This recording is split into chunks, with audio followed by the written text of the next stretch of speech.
What's up, guys? Today we're installing a 5-bedroom septic. This is actually a very simple septic system. It's all gravity, no pumps. We wanted to show you guys, if you've never installed a septic system before, some of the first steps that you need to do when you get to the site.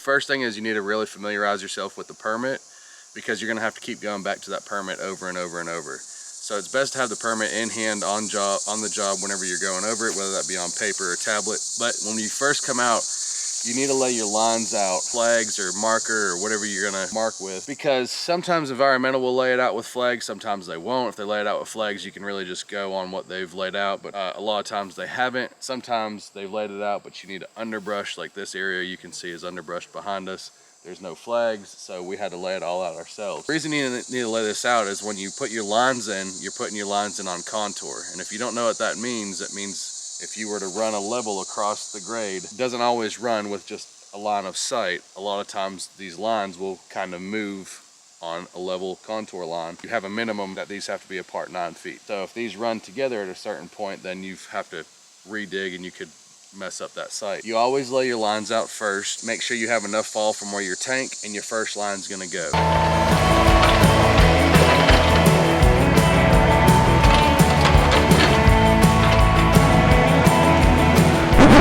Fucking axles, rip the bumper off, and I guess I'll have to replace some bushes for you. Yeah, if you will do that. Yeah, for sure. What? I don't know why that hill ain't paved yet, man. I mean, you can't get in and out of here without having a problem. Someone's got to open that gate up in front of you, and you got to do 100 miles per hour up that hill. You got to bring everything to the bottom. I thought every development I've ever done, it's been a requirement to pave the first 50 feet of the road anyway. 10 lot owners don't want to pave anything until all the construction's done. But now, if you got big equipment coming in and out, or dump trucks, well, like, I gave you my yeah, and it was just going and getting one piece of equipment. You know, I didn't think it was that big of a deal. Yeah, I can always open it and keep it open all day for you when you need it. Did 12 grand worth of damage to my truck yesterday for that bullshit. I had the whole road blocked, because even out there at the road, the gravel don't meet the road. It's ridiculous, man, but whatever. I'll replace some bushes, I guess. I'd appreciate it. Yeah. You know anyone up here that'll haul? Man, I've hauled every freaking company in the country. You can't get no one to haul up here. And no one answers their fucking phone.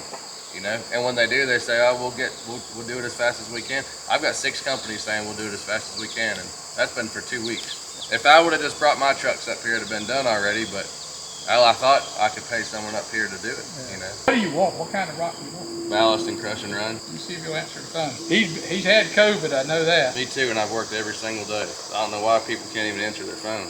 How soon do you need it? 2 weeks ago. You have a dump truck? You want to? Yeah, I got too much going on. I can't bring it. I'm 2 hours from here. You know. You think maybe a week after next you could do it? He said give him a call. He would try to run by here. Yeah, as soon as we can get some gravel, we'll be out of here, man. I've just been waiting to do this septic, hoping that we could do it all at one time. The gravel and the septic, you know. Maybe he'll call you back and get something worked out. I hope so. I'd like to get done. I know they would. Yeah. Thanks. All right. See ya.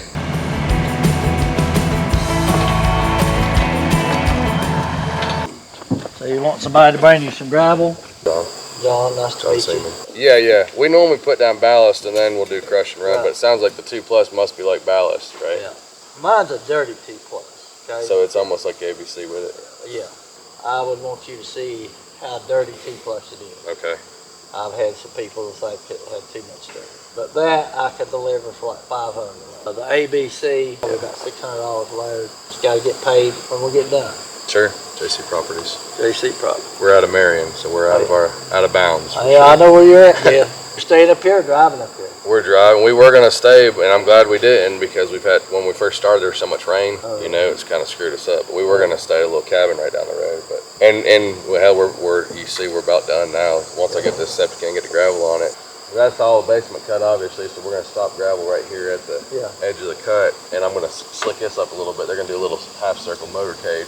I'll be up here with a machine. I'm gonna bring a skid steer up tomorrow. Okay. I pulled my dozer out yesterday. The road's about too narrow to blade it with a dozer, so I'm just going to run the skid steer. I guess you can tailgate spread it, most of it. Most of it. My trucks are half round. All my trucks are half round. Cool. Make it a little thicker. But that's if you've fine. got a skid steer, you can work it down and put it down. But stop and look at the 2+. If you want to put some base down, We can put some of that down first if you just want to do crush a run or whatever. No, we need some base first, and then Well, let's see, on new ground, you know you're going to lose a lot of it if you do that. Yeah, and a lot of that out there, when we put it in, it was a little wetter than I loved for it to be, so it might pump a little bit. We'll probably do that, what you got, and then maybe do a dusting of something over top. Just to, yeah, well, that ABC, that's what the gray stuff is up there from the quarry. Appreciate I'll you leave stopping you alone, by. no problem. Thank you, man. I'll call you. I'll stop by there on the way out, and I'll call you Yeah, when I just look take it at and it. see what you think. I can haul some over here Saturday if you work Saturday, but preferably to get you in the right schedule will be Monday. That way I can send single axle trucks and biggins and we'll get it done. I'll work Sunday if I need to get this done. You just tell me when. Sounds like a plan. I appreciate it. All right, no problem, man. Have a good day. You too. ¿Qué? 8. Está bien.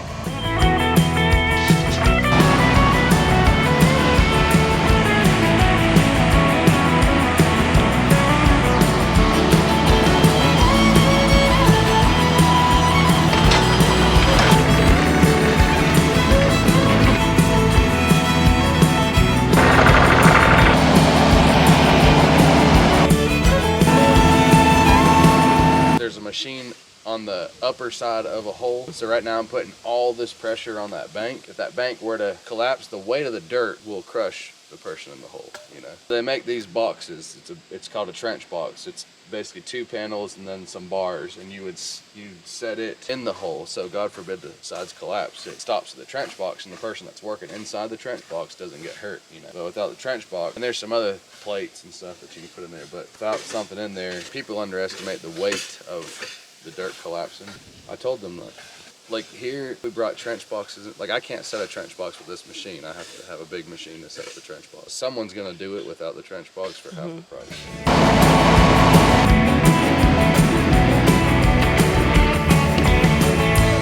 We've laid our lines out. I've already dug and set our tank up here. Our first line's gonna go over here. So we're gonna show you what that looks like to go from the tank to your first line. Dig this whole line and then go from that line to your next line. This is a serial distribution.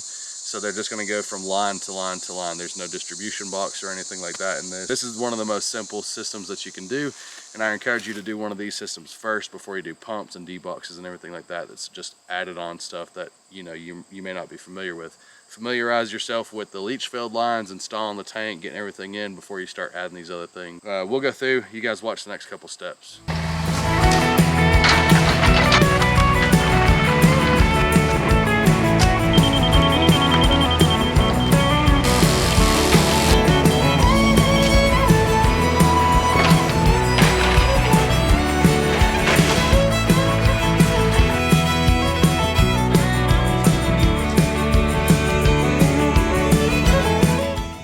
John Deere Mexican made bullshit. So we just take it off and throw it in the bed of the truck and bring it home and weld it. But when I've been bitching about our welder being a piece of shit for months and no repair made. Los poquitos. Why is this difficult with people that don't know anything?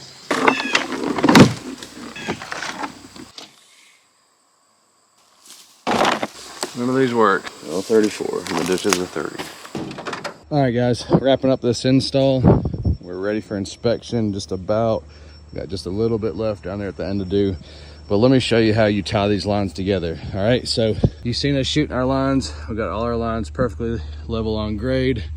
3 series of the lines here. And then you have your 3-inch PVC that you're tying all these chambers together with. This has a little swag in it, which we're gonna build up. For any reason this dips or anything and you do need to build up, you've got to build up with concrete. You can use any of these ports on these chambers to go into. I like to come into the top and then out the side, so when this is completely full, it goes out the side and there's not any backup that's building up in here. It's as simple as that, really. As these come out, they need to kind of come straight out and then have fall down to the next series. For some reason you get too low and you need to build up, or you got a swag under that, you need to put some concrete underneath those. So as far as tying all these together goes, it's pretty simple. See that yellow and orange? Oh yeah. Orange on I didn't think it went that far though. Are we working more here or here? So we're gonna come in and we're gonna take these out right through here and that cut's gonna come over just a couple feet, not real far, because they want to leave a screen. That I'm gonna go down just a little bit on taking some of that stuff down. So if you wanted to cut like the first 2 rows of trees At the bottom? yeah, Okay. that might open that pocket up enough. It's really only like that big, 2 or 3 big tops right there. Yeah, so this side isn't worried about? Maybe cut one on the edge or something? Yeah, so here, there, that's gonna be about the cut line on the bottom, right? What's already cut there. As far as like down there? Yeah. Or right here? Down there. Okay. Yeah, so you'll do, you know, maybe 2 rows. Just, Okay. just drop them. It don't matter if they go up, down, sideways. We'll grab them with we'll bring the 2-ton up here. Okay. We're bringing this whole thing over 20 or 30 feet. We're cutting all these? Yeah. Don't come all the way to this dead cherry or dead oak. Yeah. Cut it too? Or leave it. Yeah, you cut it. Okay. So I'd kind of just go straight down through here, and everything that way is Take all going to be that off? completely cleared. Yeah. And then from there, he wants to be able to see out to that view. So I cut that big dead one out in there. Yeah. And then cut a few more. Behind it there, that other big oak. Yeah. Looks like there's a hole already through right there. Yeah. Beside, you know, after we get there out there. Yeah. What I'd probably do is start by cutting that row out. The bottom? Yeah. Cut this. I can push all these if you don't get to them. You know, do the 20 or 30 feet of cut, and then just kind of see what you got that way. And if you got to go through and just do select tops, or on the 20 or 30 foot, all the way down to the bottom 20 or 30 foot? Okay.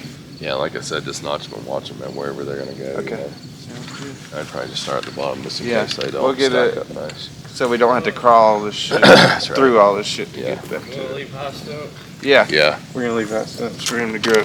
On some of that big wood, you might cut it once or twice, just so Okay. it's easier to, So a little faster to move with the. So they don't have to walk back through. I'm thinking that bigger oak up there.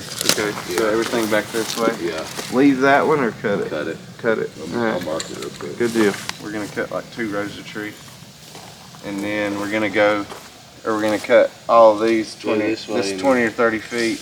We're gonna try to follow them out and down the hill or something, and then the house is gonna seat right there where them basswood saplings are coming back, and we're gonna try to punch a few through that way. We'll have to cut that big dead one, and then maybe top one or something past it or something. I don't know. It won't be too bad. Well, the boundary line's over there. But we're just cutting. We're cutting. Yeah, we're cutting it right here. We're gonna go to the bottom and cut first. If you don't need me, I'm heading back to get the mower boys moved. Okay, bud. Here, go ahead. Call me if you need me. All right. He wants to be sure that left side's got a pretty decent view. He said even if you gotta go over to the neighbor's property and cut tops. Okay. He said he don't care. He'll pay for the repercussions. Thanks.